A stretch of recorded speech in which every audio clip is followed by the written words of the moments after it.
नाज़रीन, इस वक्त एक और अहम खबर सामने आ रही है। तबलीगी जमात से जुड़ी हुई एक अहम खबर इस वक्त सामने आ रही है। दिल्ली पुलिस मरकज मामले में आज चार्जशीट दाखिल करेगी।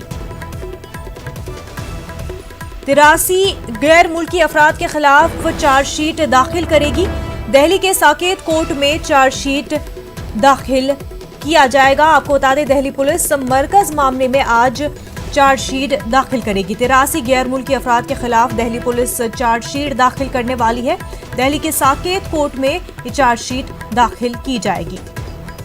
तबलीगी जमात पर इल्जाम है कि उन्होंने लॉकडाउन की पासदारी नहीं की और इस वजह से जो है कोरोना के केसेस जो है उसमें इजाफा हुआ। तो इसी को चलते दिल्ली पुलिस चार्जशीट दाखिल करेगी। आज 83 गैर मुल्की अफराद के खिलाफ चार्जशीट दाखिल करेगी। साकेत कोर्ट में दिल्ली पुलिस चार्जशीट दाखिल करेगी।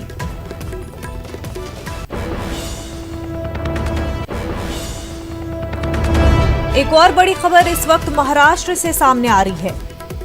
पुलिस एहलकारों पर कोरोना की मार। महाराष्ट्र में पुलिस एहलकार जो है काफी ज्यादा कोरोना से मुतासिर हो रहे हैं।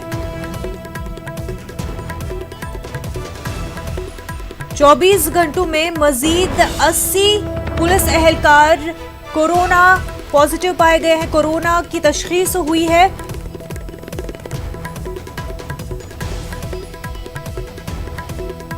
$1800 से ज्यादा पुलिस एहलकार कोरोना से मुतासिर है महाराष्ट्र में।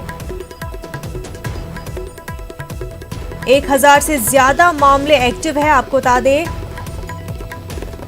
800 से ज्यादा पुलिस एहलकार अब तक सेहतयाब भी हो चुके हैं। मजमूई तौर पर 20 पुलिस एहलकारों की कोरोना से मौत हुई है। तो महाराष्ट्र कोरोना से सबसे ज्यादा मुतासिर है और न सिर्फ वहां पर लोग आम लोग जो है कोरोना से मुतासिर है, बल्कि फ्रंट लाइन पर कोरोना वॉरियर्स पुलिस एहलकार कोरोना की मार झेल रहे हैं। पिछले 24 घंटों की बात करें तो पिछले 24 घंटों में मजीद 80 पुलिस एहलकारों में कोरोना की तशखीस हुई है। मजमूई तौर पर 1800 से ज्यादा पुलिस एहलकार कोरोना से मुतासिर हुए हैं। 1000 से ज्यादा मामले एक्टिव है। वहीं 800 से ज्यादा पुलिस एहलकार अब तक सेहतयाब भी हो चुके हैं। एक और अहम खबर इस वक्त हरियाणा से सामने आ रही है।